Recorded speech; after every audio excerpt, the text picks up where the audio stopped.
me now, under-18s coach Simon Clark. Simon, the last time we had a good chat was at the start of pre-season. Lots happened since then. Top of the table after 6 games, but what's the coach's point of view? Reasonably happy. We look fit. We're aggressive without the ball. We're hitting 500 passes per game. Generally, we've had one blip in the league where we lost a football match, but we've bounced back from that. And you know, it's not about league position. We are first in the league by 3 points, but it's not about that. It's about performance. We want to get people such as Kai on the ball in the relevant areas, doing the stuff that makes difference to football matches, and that's what it's about really, rather than league position. League position's wonderful, and it's great, and it's good exposure for the football club, but it's about how the individual perform, how the units perform, and how the team performs really. Kai, you've been with us for a number of years, highly regarded, but tell us about your journey into the academy here. So yeah, I started playing football at Wimbledon Park when I was 6, and then got told to come down to Wimbledon, and yeah, been here every season since. And 14, I got my scholarship, and yeah, just happy to keep going. There's a few of that's come through together. I remember seeing a picture of you and Tom Wilson as well. Yeah, Tom been here similar time to me, very young. Same with Leo, even Ollie as well. So quite a few boys. Big year for you as well. A number of new first years have come in as well, showing the ropes. How have you found it? Yeah, it's definitely a big change. There's a big step up between 16s and 18s football, but I think they've managed to cope well, and I'm happy to help them through it. Yeah. And of course, you're back from injury last season. How did you find that experience of having to be on the sidelines? How did you learn from that? Obviously, no one wants to be in that situation. Everyone wants to be out there playing football, especially me.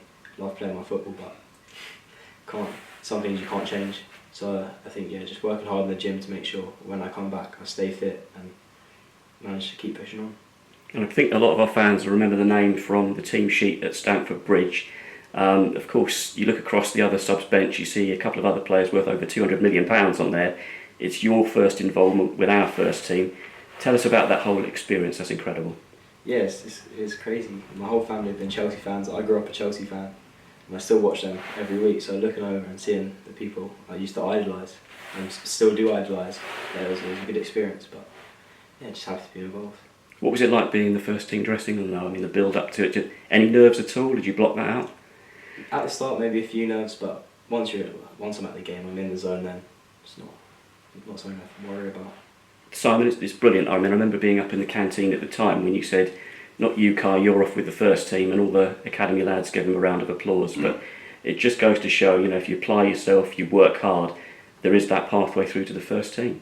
Absolutely, and that synergy is a wonderful thing at this football club.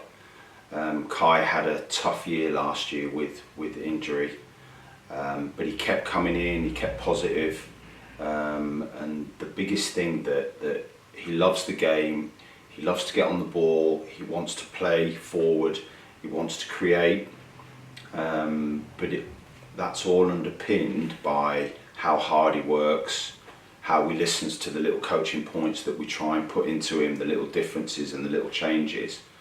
And when you all put that together with a huge amount of talent that he's got, he fully deserved his first moment, because there will be many more moments, but he fully deserved his first moment with the first team. Some people might say it was fortunate to be away at Stamford Bridge, and with him being a fan, which I didn't know, I mean, what a wonderful opportunity to go and see and be inspired by what that is. Because at the end of the day, they're great footballers and they're great physical beings as well, but they're still normal people. And when you look at aspirations, it's great for the young kids to get close to them, because they see that they make mistakes, they see that they give the ball away, but they also see all the positive, quick technical actions that they do on pitch, and you can't buy that. You don't get that from TV. You get that when you're next to it, or training next to it, or playing with it. So that's really important, but fully deserved for Kai. Kai, obviously, you go back to the days of Kings Meadow as well, since you've been a part of our academy. I mean, you've seen the journey that this club has made. How much do you understand that now? Yeah, of course, it's a special story the club have, and I'm just happy to be a part of it and witness the development we've had. So I remember at Kings Meadow, going there every week, had a season ticket since under 10s, 11s maybe, and I still have mine to this day, so it's just great to be a part of and hopefully see us carry on, keep pushing on. Any great memories as well? Did you go to Wembley? Yeah, I was at the playoff final. I was standing with Tom as well when we scored the 2 goals, so it's a great experience. Has that inspired you to push on a little bit more as well? Yeah, of course. Hopefully one day I'll be playing there with Wimbledon, so yeah, I just want to keep pushing on as a team. Absolutely. Simon as well, I mean, as I said, since we last spoke, there's been a number of changes as well. You've seen one of your backroom staff get promoted, move up to the first team, to involvement with them, which is a good thing too. The lads seem a little bit more focused this season as well. I mean, perhaps social media, perhaps a little bit less presence on there, and they're getting their heads down, they're working hard. Yeah, absolutely. Look, social media is a part of any young person's life.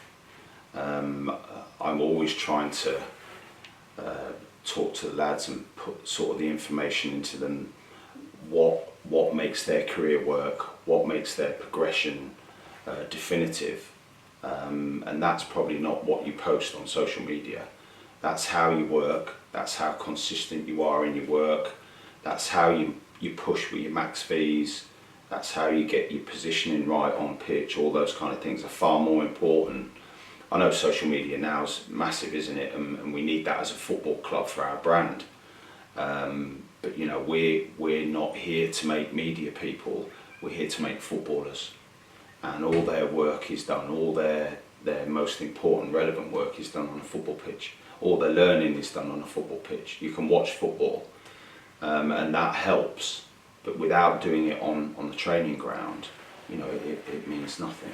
There's a lot of people, I think, that are probably very prevalent on social media that tell us that they could have been pros. Well, that's all made on the training ground. That's not made on media platforms. And as Simon has said there, Kai as well, there's not many players that go through to earn one of those prized professional contracts. We saw it last season with Morgan Williams, Aaron Sassu, Paris Locke. You must be delighted with their progress, and how much does it inspire you to follow their example? Yeah, they're all doing very well. Morgs started at Stamford Bridge for 90 minutes. Sass got some minutes.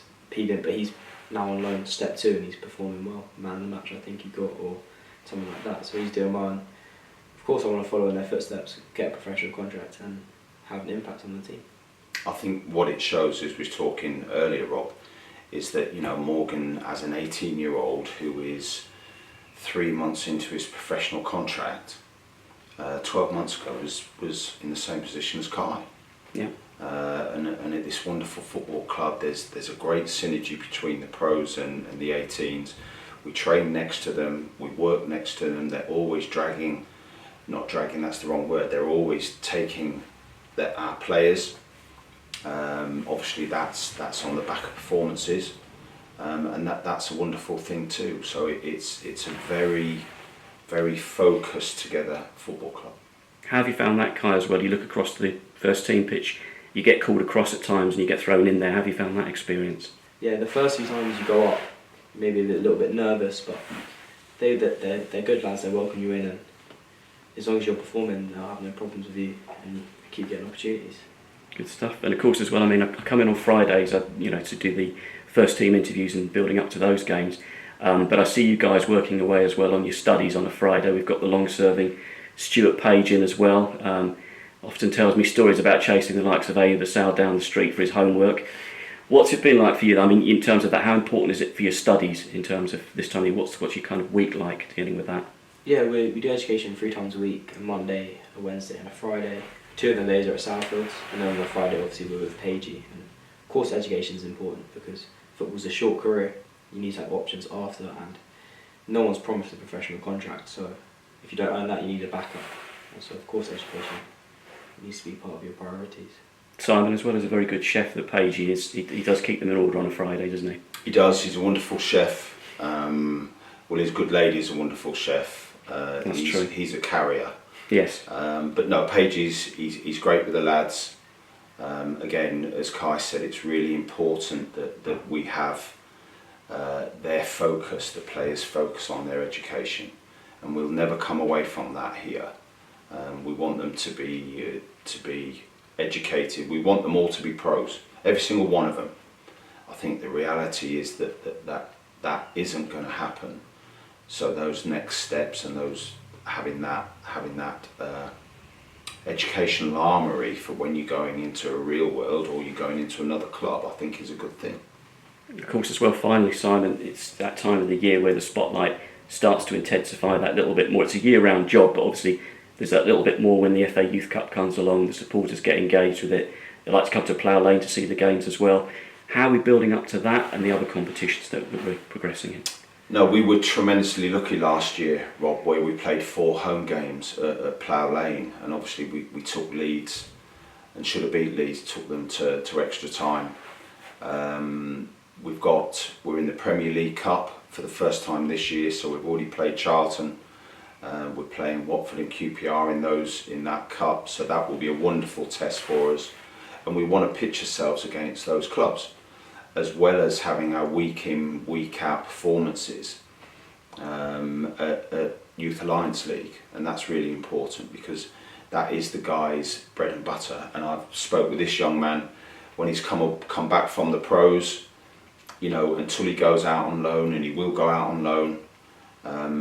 When he's with us, it's what he does in games, it's his intent, it's his attitude to do what is efficient and correct at that time, how he gets on the ball, how he dominates. That's really important.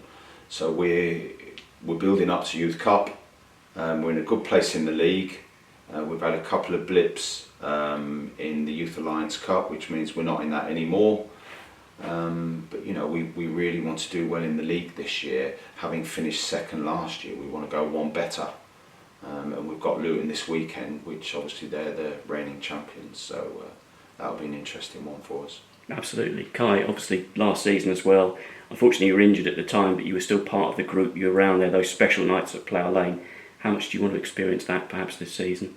Yeah, exactly. I wasn't involved last year, so it's always good to get out in front of fans and just play at Plough Lane. And they're big nights. They prepare you for a Tuesday night game you might get in the league, because we don't really play night games except for Youth Cup, so it's something to look forward to. Sorry Rob, it's a wonderful stage for players like him. I mean, this kid can play, and he deserves to be on Plough Lane. He deserves to be on Stamford Bridge, and this is where he'll do his stuff. So yeah, can't wait to see him playing it. Absolutely. So I mean, look, obviously as you say, this weekend, big one, Luton Town, but where are we in regards to the Youth Cup now? I think it's what, third qualifying round stage we come in the first round? Yes, so we're looking at potentially 2 to 3 weeks being the first round draw. I think it's got to be played by the 4th of November. So there's a couple of weeks before that. So we're having a look at the third qualifying at the moment, and then we will see what we get and get prepared and get fit. We'll have a game plan, and we'll give anybody that we play a test and hopefully go through. Perhaps a run out against Chelsea, Kai? Yeah, hopefully. Round 3 will be there, yeah. Good stuff. Simon, Kai, thanks very much indeed for your time. Cheers, thank you, Rob. Thank you.